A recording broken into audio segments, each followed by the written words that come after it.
বসে। পতাকার মাঝে 5 রং আছে, বলল সে মৃদু হেসে। কথা তার শুনে বাকি শিশুগণে হেসে খায় লুটোপুটি। শিক্ষক রেগে বলেন একে, বোঝাও কি করে 5টি?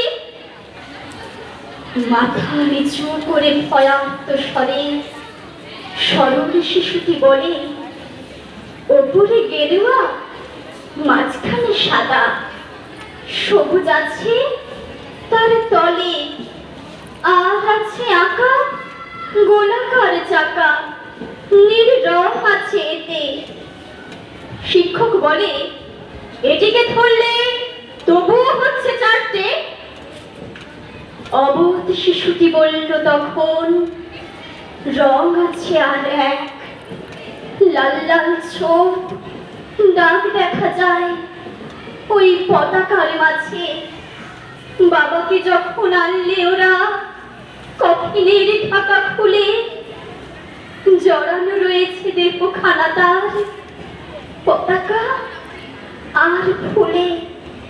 রক্তের দাগে ছিল লাল ছোপ ওই পতাকার মাঝে। এই নিয়ে মোট হলো 5টি। এবার তো ঠিক আছে।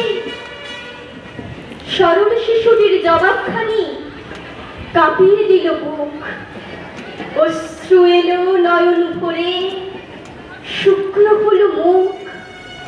আজও যারা দেশের জন্য করছে বলিদান, স্বাধীনতার শহীদ সম তাদের অমর প্রাণ। হয়েছে স্বাধীন, পেরিয়ে গেছে 70টি বছর।